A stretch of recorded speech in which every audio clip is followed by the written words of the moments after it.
do Face. Com muita alegria estamos aqui mais uma vez para trazer para vocês uma contribuição, ainda que pequena, sobre a grande mensagem do Evangelho. É com muita alegria que me dirijo a todos vocês, desejando sempre cada vez mais saúde, paz, equilíbrio e, acima de tudo, determinação e compromisso com o Evangelho. Esse é o nosso propósito, porque somos espíritas, já estamos aí com uma boa maturidade acumulada, então é preciso que a gente ande e não percamos mais tempo, não é verdade? Então, sigamos com os nossos estudos. Para hoje foi nos pedido que trouxéssemos aqui esse tema maravilhoso, com amor. Então, é um item do capítulo 5 do livro Vinha de Luz, porque a mensagem é muito profunda e nós vamos trazer algumas nuances apenas, porque bem sabemos que falar de amor não é fácil, porque o amor é um nível de consciência, não é um sentimento simplesmente. Para entendermos aqui na Terra, nós fazemos equiparações, amor de mãe, amor romântico, amor pela natureza, até mesmo amor a Deus. Mas tudo isso são símbolos para que possamos ter uma aproximação do que seria esse nível de consciência. Então, o nível de consciência amorosa é um nível muito elevado, é um nível do qual nós ainda estamos ensaiando, dando os primeiros passos. Então, sigamos com Emmanuel, capítulo 5, Vinha de Luz com Amor. Vamos lá, então?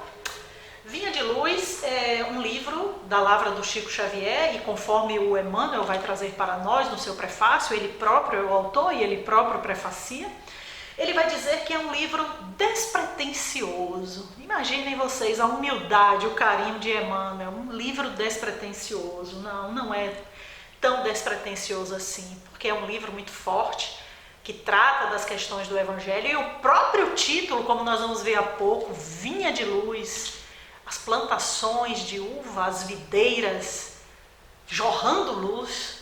Então é um livro que tem uma pretensão, a reforma moral, a reforma de cada um de nós.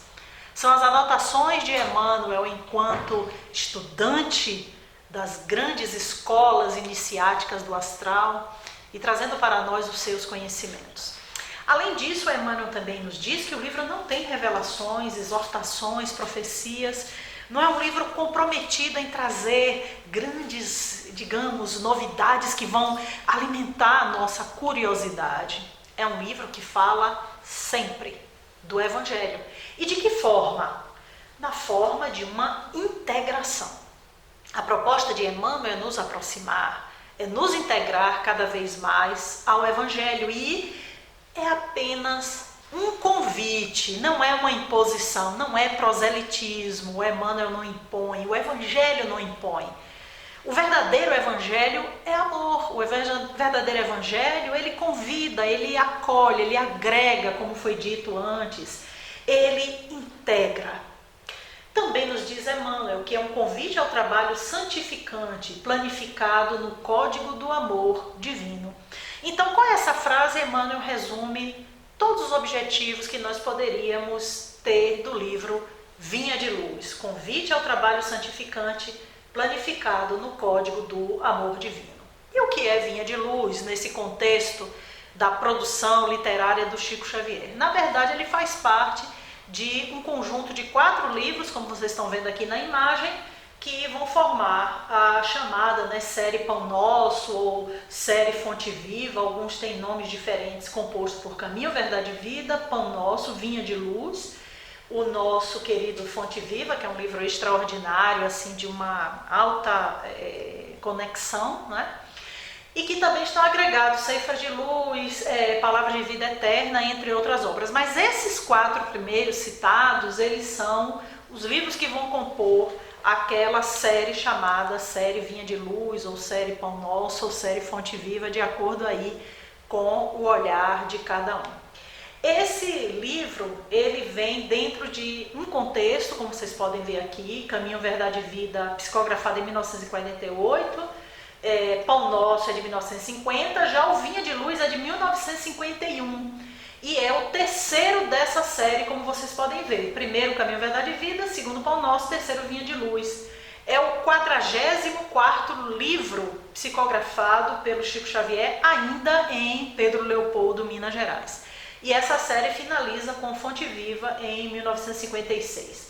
Como vocês podem observar, existem espaços entre esses livros, apesar deles comporem uma coleção, mas de Caminho, Verdade e Vida para Pão Nosso são 2 anos, de Pão Nosso para Vinha de Luz 1 ano, e de Vinha de Luz para Fonte Viva são 5 anos. Isso demonstra o quê? A maturidade de todo o processo, o alto grau de responsabilidade de Emmanuel em nos trazer essa obra e também o extenso trabalho que o Chico Xavier estava desenvolvendo, porque ele não estava psicografando só coleções, ele tinha outros livros ali em meio e que estavam sendo produzidos. Todos os 4 livros, eles possuem 180 capítulos, todos eles com os versículos ali destacados, são interpretações de versículos do Novo Testamento e com isso as irmãs e os irmãos deverão entender que se trata de interpretações dos 4 evangelistas, Mateus, Marcos, Lucas e João, seguido do livro dos Atos, as cartas paulinas, as cartas apostólicas também e por fim o Apocalipse. E nós temos sempre essas interpretações no sentido moral. Então, como Emmanuel já anunciou no prefácio, não se tratam de previsões, pretensões, novas revelações. É o sentido moral de que o Evangelho está todo revestido e que é revelado por Emmanuel.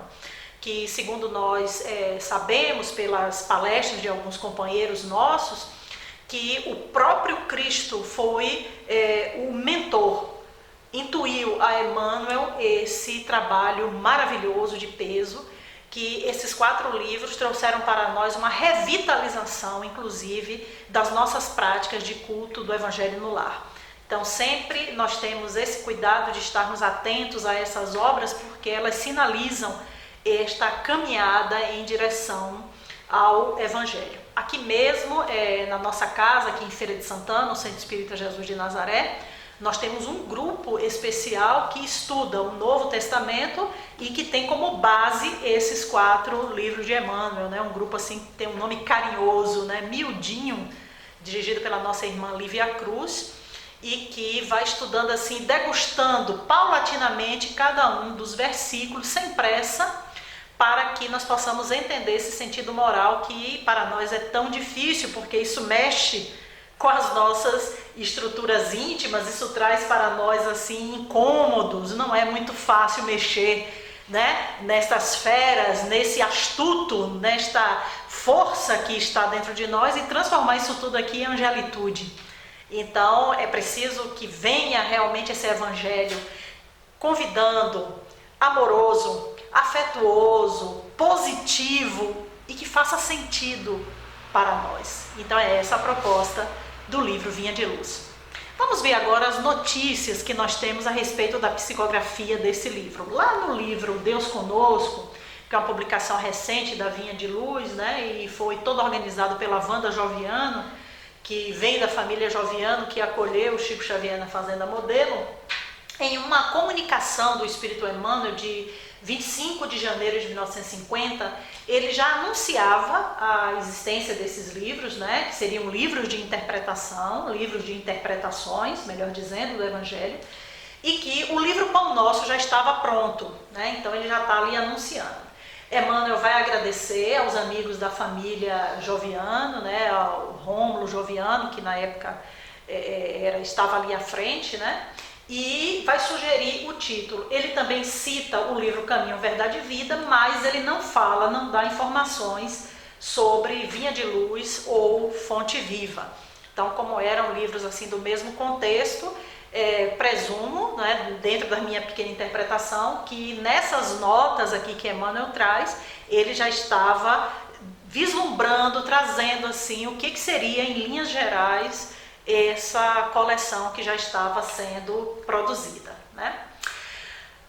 Seguindo agora, vamos ver esse contexto do significado da vinha, né? Então, aqui nós temos esse versículo de Mateus, né, no capítulo 20, de 1 a 15, mas vamos destacar apenas esse. Vão também trabalhar na vinha e eu lhes pagarei o que for justo. Então, Jesus traz para nós sempre os exemplos que lhes eram peculiares, né? Jesus vivia numa região, ele nasceu em Belém, mas ele foi criado, vamos dizer assim, lá na região norte da Palestina, na Galileia, que é um país agrícola. Então, Jesus cresceu em meio às plantações, em meio ao pastorio, e com isso as suas figuras são sempre essas, né? As ovelhas, o pôr do sol, os peixes, os pescadores, é a vida dele, né? E também os agricultores, a questão da vinha. Então Jesus vai se comparar, ele vai trazer muito essa imagem, né, da questão da vinha, como sendo aquele fruto doce, aquele fruto que concentra, aquele fruto que traz e que também podemos dizer, né, é nutritivo, é saboroso, de certa forma também podemos dizer, né, medicinal, sacia. Então a vinha é muito esse símbolo, e podemos também ver, né, nos escritos do Bittencourt Sampaio, ele trazendo para nós a formação do corpo de Cristo, né, a formação com o qual Jesus se corporifica aqui na terra. O perispírito foi impregnado de fluidos dos trigais e dos vinhedos destas regiões, dessa região da Palestina. Então, por isso que Jesus, né, vai falar, né, eis aqui o meu corpo, o pão simboliza o corpo, o vinho simboliza o sangue, exatamente porque o seu perispírito foi impregnado, além dos fluidos maternos, além de toda a sua formação familiar, seu pai biológico, além da sua formação familiar, que estava toda ali agregada, porque já existia, né, a profecia do seu nascimento, ele foi anunciado, Maria sabia disso, e todos aqueles que estavam ali na sua linha, na sua genealogia, eram espíritos comprometidos com a sua corporificação aqui na terra. Então, além desses fluidos, digamos, animais, humanos, Jesus se corporifica também através dos vinhais e dos trigais aqui da terra. Então, o pão, o vinho, o sangue e o corpo são meramente símbolos para trazer para nós essa ideia do que é que ele estava, digamos, né, nutrido no sentido desta sua corporificação magnética perispiritual. Vamos ver aqui, seguindo esse raciocínio, para entendermos o contexto do livro Vinha de Luz e essa mensagem com amor, né? O que significa? Vejam só, né? Trabalhadores novos e antigos trabalham lado a lado com alegria para realizarem a grande colheita. Então, quando Jesus convida para o trabalho na vinha, ele está convidando a todos. Lembram-se lá da parábola, né? Ele chega na praça e vai convidar, né? Quem quer trabalhar na minha vinha? Então ele convida a todos, convida a nós espíritas, se quisermos falar de grupos religiosos, né? A católicos, evangélicos, o povo de santo, ateus também. Jesus convida também diferentes nacionalidades, japoneses, brasileiros, americanos. Convida diferentes pessoas, não é? Homens, mulheres, crianças, LGBTs, quem quiser trabalhar na vinha. O importante é isso aqui, né? Trabalhar com alegria, com devotamento, nesta grande colheita, nesse momento principal que nós estamos vivendo da evolução aqui na Terra. E não é admissível que entre os trabalhadores exista ciúme. Eu sou mais importante aqui, porque afinal de contas eu sei, eu entendo da vinha. Não, mas eu sou mais importante ainda, porque eu é que entendo aqui dos ramos da videira, eu é que faço as podas. Jesus não admite esse espírito de ciúme, isso é muito medíocre, isso é muito nosso, isso é muito do humano. Vejam que os apóstolos andavam e tinham disputas entre eles, né? Quem é o maior, quem é o melhor, quem é que Jesus gosta mais? E Jesus só escutando aquilo.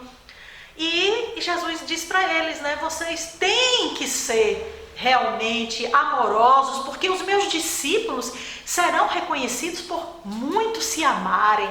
Então é preciso que exista amorosidade entre os trabalhadores da vinha.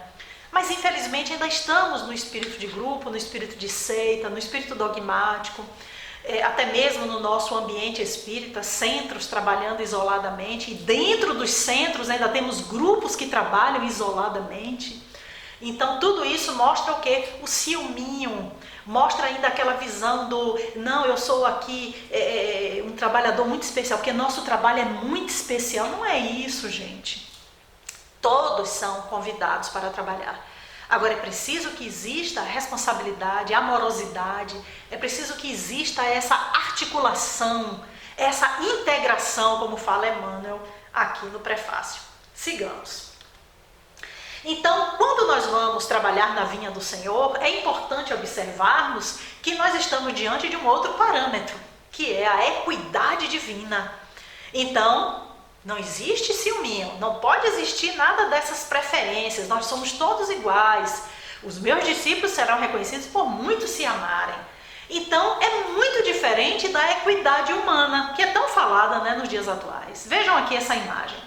Então, a primeira imagem nós entendemos, né, como sendo igualdade. Cada um ali recebe a sua caixinha para assistir o jogo. Depois nós vemos um princípio que é o chamado princípio da justiça social, equidade humana. Não, quem tem menos tem que receber mais. Olha lá o meninozinho pequenininho, tem que receber 2 caixas para poder ele ver o jogo. O que é mediano recebe 1 caixa, o outro que é mais alto, de camisa azul, não precisa. Então esse aqui é o princípio da equidade humana. Mas essa equidade humana corresponde à equidade divina? Nós podemos dizer que estamos aqui fazendo um ensaio, já é um grande passo a gente reconhecer as diferenças. Mas a equidade divina, ela é muito mais, ela inclusive nos assombra. Ela inclusive nos traz assim uma espécie de um incômodo, porque a gente não consegue entender à luz de tudo que nós já evoluímos em termos do direito, em termos do estabelecimento de um Estado democrático, em termos do reconhecimento das diferenças. Vejam vocês, por exemplo, na questão que nós vamos apontar agora aqui. É só um exemplo, só para poder a gente entender do que é que nós estamos falando, do que é que Vinha de Luz traz para nós e por que essa mensagem com amor ela é tão importante. Vejam esse exemplo aqui. Vamos supor que eu, Suzy, chegue aqui, né, na minha casa, Jesus de Nazaré, meu presidente, Beto, e aí diga para ele, olha Beto, eu trabalho há mais de 20 anos aqui no Jesus de Nazaré.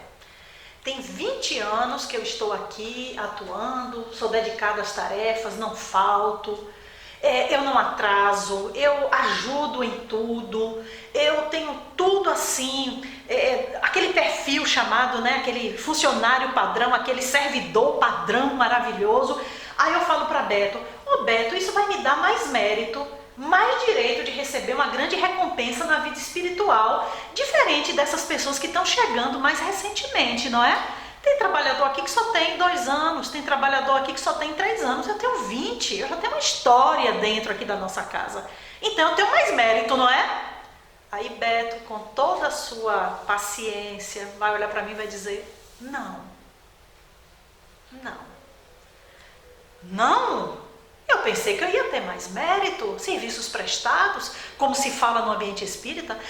Seu fulano tem uma folha de serviços prestados à causa espírita, que é uma coisa maravilhosa.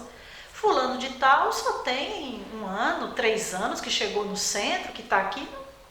Ele tem que mostrar serviço primeiro, mostrar que veio. É assim? Irmãos e irmãs, a parábola dos talentos nos coloca num lugar que incomoda. Um lugar que dói, um lugar que mexe com o nosso orgulho, com as nossas vaidades.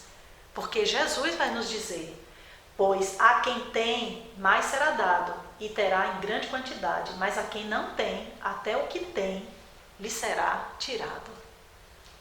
Como é isso? Como assim? A pessoa chegou aqui, há 2 anos, está lutando, e a gente acha que não tem nada. Como é isso? E ainda esse pouco vai ser tirado? O outro que tem tudo? Como é isso? Gente, por trás da equidade divina, existe algo que nós não conseguimos entender perfeitamente. Porque os trabalhadores da última hora, aqueles que chegaram por último, aqueles que foram convidados já quase no finalzinho, eles vão receber o mesmo tanto de quem trabalhou o dia inteiro. Então é algo que a gente não entende ainda, porque nós estamos ainda no parâmetro da justiça humana. Então, trabalhador da vinha, quem vai para esta vinha de luz, que se revista destes princípios do Evangelho e entenda: eu não estou fazendo nada, eu sou ainda um servo inútil. Trabalhador da primeira hora vai ganhar igual a trabalhador da última hora. O que é que distingue? O que é que vai distinguir um do outro? É a vontade, o desejo, o cumprimento do serviço. Então, meus irmãos e minhas irmãs, essa construção que nós estamos tendo desta chamada, grande igreja de Cristo, conforme Paulo nos fala, que é a caminhada de retorno e de integração ao Pai, porque igreja não é templo de pedra e de tijolo, igreja é construção íntima do ser. Existem pessoas, espíritos mais renitentes, que já vêm aí decaindo de orbe em orbe, aprendendo e caindo e voltando de novo, e cai e volta. Esses vão ter o mesmo pagamento do que aqueles que, de primeira, já entenderam e estão seguindo em frente. E é por isso que Jesus chama a nossa atenção dizendo: brilhe a vossa luz.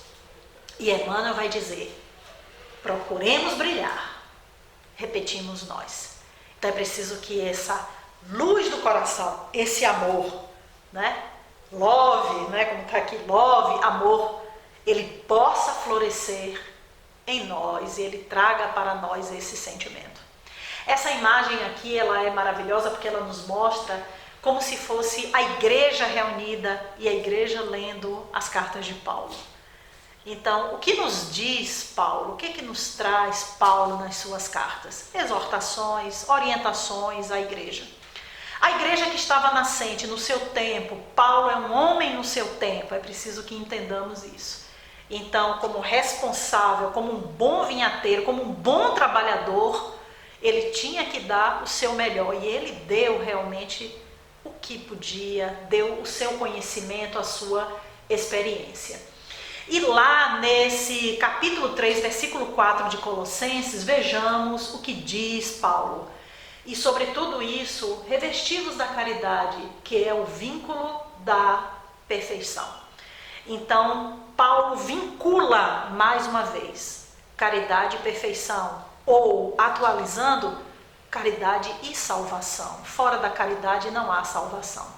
Ele exorta os irmãos de Colossos para que se revistam da caridade, que estejam no compromisso da amorosidade, do amor ao próximo, do reconhecimento do outro. E vai mais adiante. Vejamos aqui. Essa é uma das cartas, essa carta aos Colossenses, a igreja de Colossos, é uma carta autêntica de Paulo.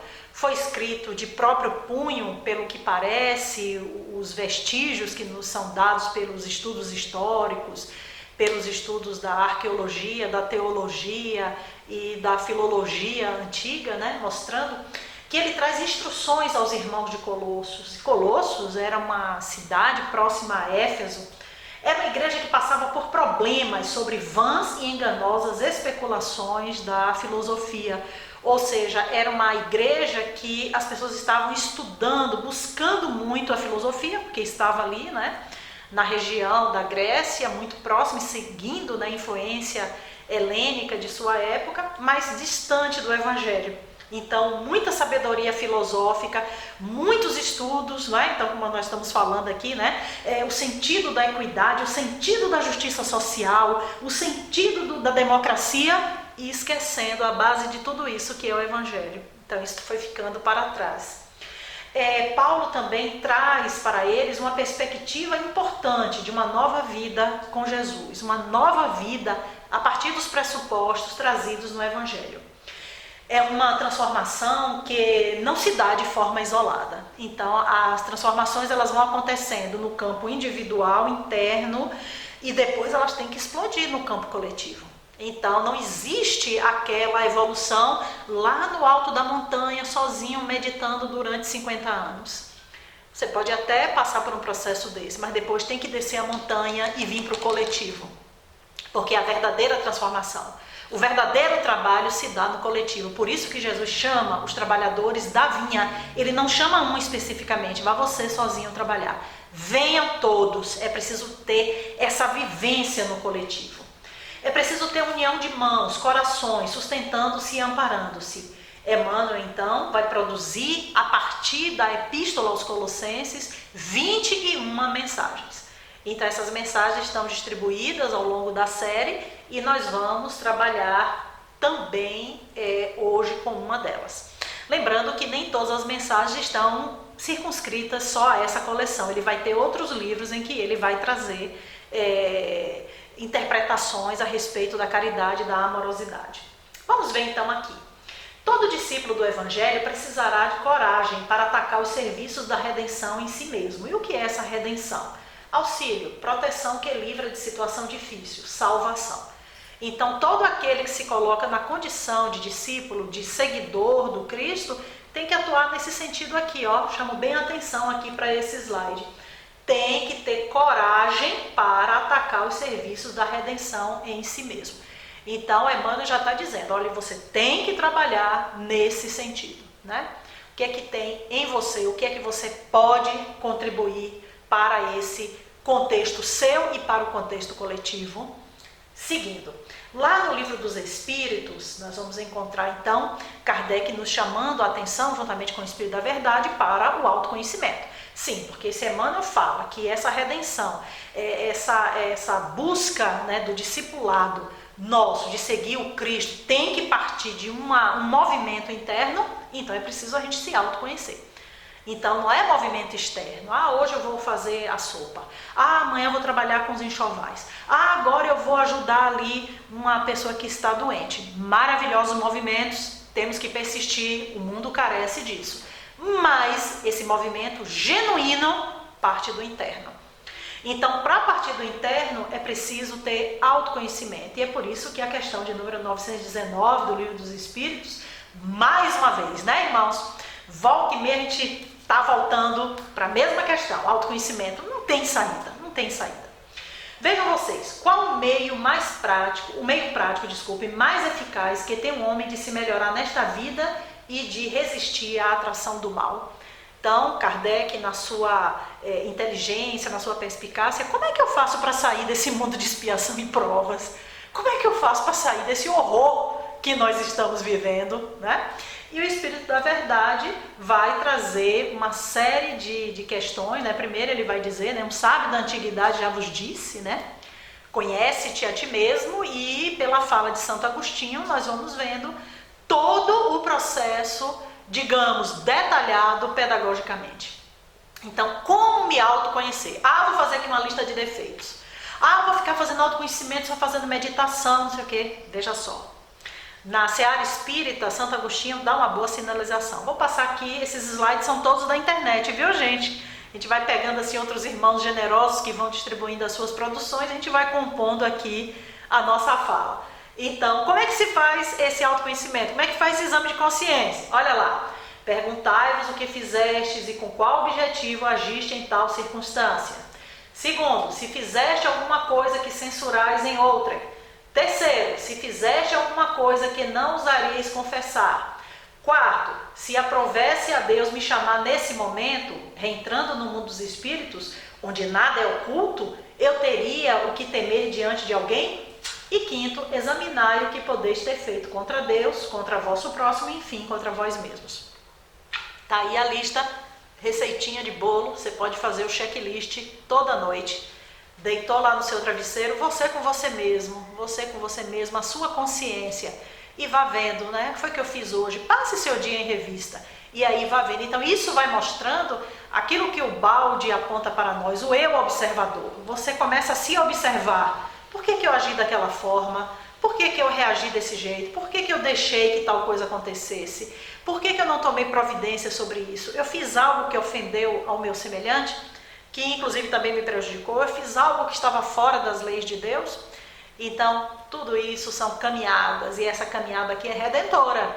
É essa caminhada aqui que vai nos conduzir aos estágios de perfeição que Emmanuel nos chama a atenção. Seguindo então com a mensagem. nenhum dispensará as armaduras da fé, a fim de marchar com desassombro sobre tempestades. O caminho de resgate e elevação permanece cheio de espinhos. O trabalho constitui-se-á de lutas, de sofrimentos, de sacrifícios, de suor e de testemunhos. Gente, é isso, o trabalho é esse. O trabalho honesto, o trabalho digno, o trabalho com Cristo aqui na terra, é isso aqui, ó. Luta, sofrimento, sacrifício, suor e sempre dando o testemunho.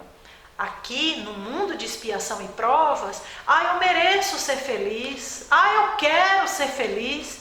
Isso é dialogar com o mundo material. Isso é uma linguagem, muitas vezes até anti-evangelho, porque você está vendo ao seu redor um sofrimento imenso, as pessoas sofrendo. Nós estamos no mundo de expiação e provas. Nós somos espíritos atrasados, espíritos muito imperfeitos e queremos ser felizes numa condição dessa? Ou é egoísmo, ou então é fuga por alguma estrutura aí, droga, seja lá o que for, busca interminável de prazeres que vão nos colocar no abismo da dor. Porque esse plano aqui que nós estamos, nos conscientizemos. É um plano de luta, de sofrimento, de sacrifício, de suor, de testemunho. E lutas aqui, entenda-se, trabalho na vinha do Senhor. Sofrimento para darmos prosseguimento ao grande testemunho que Jesus nos deu. Ele foi para a cruz. Jesus não viveu dirigindo uma Mercedes e passeando em orlas marítimas, e vivendo uma vida de facilidades. Ele pôs a indumentária humana, ele se revestiu de um corpo humano e veio viver aqui conosco e mostrando o caminho é esse aqui. Então, infelizmente, para nós queremos reinterpretar o Evangelho ao nosso modo, como espíritos imperfeitos, e fazemos o Evangelho que a gente acha que é. O Evangelho segundo Suzy. Que lindo! O que pode ter esse Evangelho? Nada de bom, porque é um Evangelho nascido de uma mente enferma num mundo de expiação e provas. O Evangelho é de Jesus, e o Evangelho de Jesus é lei de amor, justiça e caridade. E é por isso que o benfeitor Emmanuel nos chama a atenção, nos trazendo a razão quando vem com essa forte mensagem com amor. Então vejamos. Toda a preparação é necessária no capítulo da resistência. Entretanto, sobre tudo isto é indispensável, grifos nossos, revestir-se nossa alma de caridade, que é o amor sublime. Caridade é amor. Emmanuel já disse tudo aqui. Então é preciso que tenhamos caridade. É preciso que tenhamos amor em nossas vidas. A nobreza de caráter, a confiança, a benevolência, a fé, a ciência, a penetração, os dons e as possibilidades são fios preciosos, mas o amor é o tear divino que os entrelaçará, tecendo a túnica da perfeição espiritual. Como termos, então, a túnica para participarmos do festim de bodas?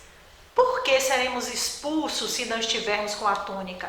Que túnica é essa? Seria uma túnica de linho ricamente bordada? Não. A túnica da qual Jesus falava na sua parábola e que Emmanuel muito bem enfatiza aqui, vamos ver aqui no slide, fiquem bem atentos e atentas, é composta de nobreza de caráter, confiança, benevolência, fé, ciência, penetração, dons, que são possibilidades que a gente deve utilizar bem como fios preciosos para tecer essa túnica nupcial e participarmos desse festim. Então, tudo isso nos reveste de uma outra, digamos, vibração, isso tudo nos reveste de uma outra característica que nós ainda estamos distanciados, estamos aqui em luta, estamos aqui em processo. E por isso que o espírita é aquele que se esforça. O espírita está em construção, estamos em construção, devotados. A gente não pode perder o nosso foco. Evangelho, Cristo, a transformação moral, a todo momento, a todo instante. Emmanuel ainda nos exorta a disciplina e a educação, a escola e a cultura, O esforço e a obra são flores e frutos na árvore da vida. Todavia, o amor é a raiz eterna. Então, o amor é que vai nutrir isso tudo. Então, vejam, ele coloca disciplina, educação, escola, cultura, esforço e obra como flores e frutos, consequência do trabalho da raiz. E que trabalho de raiz é esse? Nós sabemos, né? Não precisa nem a gente ser exímio botânico para entender isso. Mas a raiz, ela faz um trabalho silencioso, profundo, ancora a planta na terra. A raiz também escolhe os melhores nutrientes, escolhe a quantidade de água. A raiz também, ela pode ser porta de entrada de doenças. Ela também, quando a planta não é bem tratada, não é bem regada, ela pode ser, inclusive, o início do colapso daquela vida. Mas a raiz também, ela tem potencialidades. A planta, ela pode ser cortada, como nós dizemos aqui em Feira de Santana, né? No toco. Mas a raiz ficou lá, submersa, resguardada. Pode aguardar, que daí a algum tempo, se ela for bem nutrida, aquela planta vai ressurgir e de repente teremos mais uma vez a árvore naquele lugar. Então, o amor é a raiz. O amor é a essência. É com amor que construímos tudo, porque sem ele não existe como.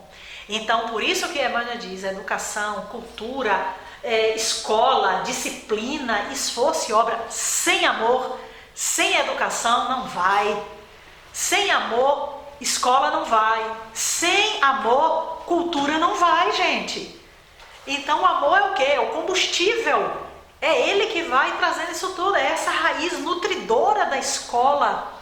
É essa raiz nutridora da educação, nutridora da família, nutridora das instituições espíritas. Então sempre o amor. Sempre presente o amor. Então, nas nossas relações, vamos estabelecer os afetos, os carinhos, vamos estabelecer a simpatia, a empatia, a sororidade, a fraternidade como norma e como regra, exercendo cada vez mais dentro de nós essa figura desse eu observador, desse autoconhecimento, sempre nos conduzindo como bons trabalhadores da vinha, desta vinha de luz, e que possamos portar essa bandeira da amorosidade com convicção. Não é só por bonitinho, modinha, todo mundo faz, como dizem os jovens, fazer uma gracinha aqui nas redes sociais, botar uma foto aqui cheia de coração. Não é isso. Isso é superficial, isso é coisa do mundo. Então a amorosidade é brilho no olho. A amorosidade é olhar o outro no olho, é acolher o outro, é não competir com o outro. Nós vimos, trabalhador da vinha não compete com o irmão. Ele ajuda o irmão, ele acolhe. Então, se um mimo em casa espírita, eu tenho 20 anos, folha corrida. Então, vamos ter mais cuidado com essas coisas. Respeito, óbvio, aos ancestrais, aqueles que nos precederam, aqueles que construíram, aqueles que trouxeram, aqueles que estão dando seguimento à causa, mas os irmãos e as irmãs estão entendendo o que eu estou falando. Eu estou falando da arrogância, do querer mostrar, né, o que é que eu já tenho. Isso aí não combina com o trabalhador. Pedro da Galileia, apesar de ser aquele discípulo mais próximo do Cristo, a quem Cristo sempre esteve confiando seus momentos mais ali íntimos, conexão com o Pai, enfim, né, Pedro sempre presente. Mas Pedro, em Paulo e Estevão, ele não aparece como bispo da igreja, como, por exemplo, nós vemos, né, algumas igrejas que ele colocaram o primeiro Papa, né, a Igreja Católica, né, o grande bispo da igreja. Não, Pedro, ele se coloca como um trabalhador. Ele é um trabalhador, ele está junto ali com Tiago, ele está junto ali com João, ele está junto com os pobres, ele está junto com os diáconos.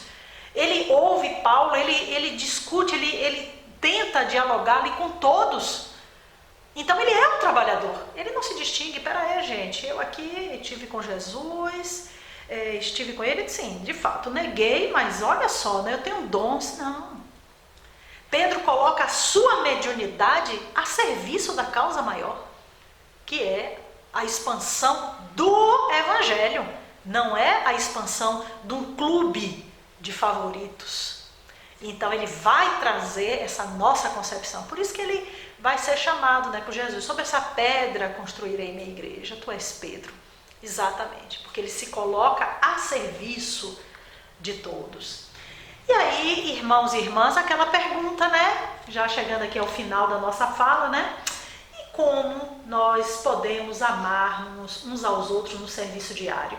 Nós vivemos com situações como essa, né? Vendo aí a situação de pobreza, meu Deus, de falta, de despossuimento do nosso povo, da nossa gente, as filas de pedintes aumentando cada vez mais. Vemos também as desarmonias no ambiente familiar, no ambiente de trabalho, dentro das casas espíritas, nas repartições, até no meio da rua você vê brigas assim que poderiam ser evitadas.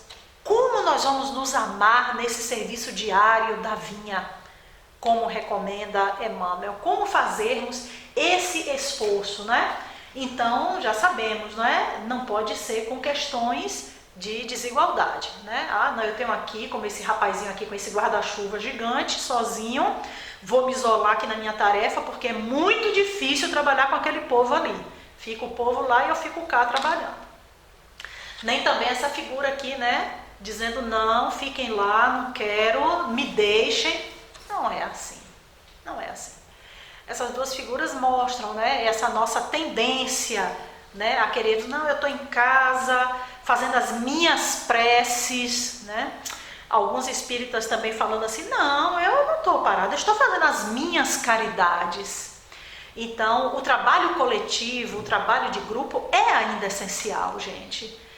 Faça as suas meditações, suas preces. Jesus Cristo, inclusive, incentivou, entra no teu quarto, fecha a porta e ora a teu Pai. Isso é fundamental. Esse momento de conexão, criador-criatura, autoconhecimento, reflexão, isso é fundamental. Mas tem um momento que você tem que vir para o coletivo. Você tem que estar junto com as pessoas.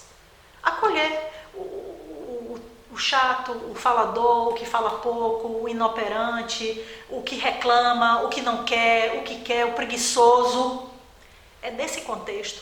Vocês acham que os 12 apóstolos eram santos? Com quem era que Jesus convivia? E depois, quando eles tiveram que assumir a liderança, com quem é que eles conviveram? Os diáconos eram todos santos? Então, é assim que a gente vai construindo, convivendo uns com os outros. Nossos momentos particulares de oração, de recolhimento, mas o foco tem que estar no coletivo. Por quê? Porque nós estamos nessa escalada ascensional aqui, ó, saindo da condição de espíritos imperfeitos. E estamos vivendo a transição planetária. Estamos vivendo, agora é já a transição. Tem essa história que vai chegar. Já chegou a transição. E agora é o momento da escolha, né? Ovelhas de um lado, bodes de outro, joio de um lado, trigo de outro, e crescendo juntos, como Jesus disse. Não tire o joio, senão vai prejudicar o trigo. E o trigo tem que aprender, né? Trabalho, luta, não foi isso que Emmanuel disse? Referendando as palavras do Cristo, para chegarmos lá, né, nesse topo que todos nós ansiamos da condição de espíritos puros. Então, como podemos fazer isso? Voltando ao questionamento de Emmanuel, né? E aí ele responde: auxiliemos em silêncio, entendendo a situação de cada um, temperando a bondade com energia e a fraternidade com justiça. Então, Emmanuel dá uma formulinha simples. Como trabalharmos na vinha de luz do Senhor com amor? Então, para vocês, queridos irmãos, queridas irmãs da FEIS, para todos aqueles que nos ouvem nesse momento, que nos dão aí sua preciosa atenção, os internautas queridos, como nos amaremos, como convivemos, como trabalharmos nesta vinha, como sermos reconhecidos? Ali é um discípulo do Senhor. Como sermos reconhecidos? Vamos voltar no slide. Auxiliando em silêncio, entendendo a situação de cada um e temperando a bondade com a energia e a fraternidade com a justiça. Que cada um acolha essas palavras aí no seu coração e que possamos, né, reverberar isso em cada um de nós nas situações do cotidiano. Vamos aí vendo, não é, como é que nós estamos fazendo os nossos temperos, os nossos equilíbrios para essa convivência coletiva. E acrescenta ainda o mentor do Chico Xavier: ouçamos a sugestão do amor a cada passo na senda evolutiva. Quem ama, compreende. E quem compreende, trabalha pelo mundo melhor. trabalha na vinha, é operário do Senhor, é operário da vinha e vive nesse espírito de ser reconhecido como discípulo de Jesus. Renovemo-nos no Espírito do Senhor e compreendamos os nossos semelhantes. E a gente traz aqui essa frasezinha, né, do grande poeta, nosso querido, né, baiano conterrâneo, Raul Seixas, quando ele diz: eu prefiro ser essa metamorfose ambulante do que ter aquela velha opinião formada sobre tudo. Então, essa mensagem com amor é um convite à renovação. É um convite a trabalharmos da seguinte forma: auxiliando em silêncio, entendendo a situação de cada um, temperando a bondade com a energia e a fraternidade com a justiça. Então, que sejamos realmente esta metamorfose ambulante. E aqui, finalizando, nós deixamos aqui essa frase do padre Júlio Lancelotti, que tem dado exemplos magníficos, né, nesses momentos que estamos vivendo aí de pandemia, de dor, de sofrimento, de enlutamento, de perdas, de confusão social, política, e orando sempre pelo nosso povo, pela nossa gente, pelo nosso Brasil. E o padre Júlio Lancelotti nos diz: eu não trabalho com morador de rua, eu convivo com eles, porque trabalhar parece que são objetos. É preciso olhar para a vida de forma humana. Isso não é tarefa só para os religiosos, mas eu não conseguiria viver a dimensão religiosa sem humanizar a vida. Então, que possamos refletir sobre isso e a nossa homenagem, o nosso amor, o nosso maior carinho do mundo ao Chico Xavier, que atuou com amor para todos nós, para que tivéssemos acesso a essa preciosa obra Vinha de Luz e a esse capítulo com amor. A caridade é o amor, é o sol que nosso Senhor fez raiar claro e fecundo, alegrando nesta vida a existência dolorida dos que sofrem neste mundo. Deus está presente, Jesus nos abençoe com seu amor. Muita paz.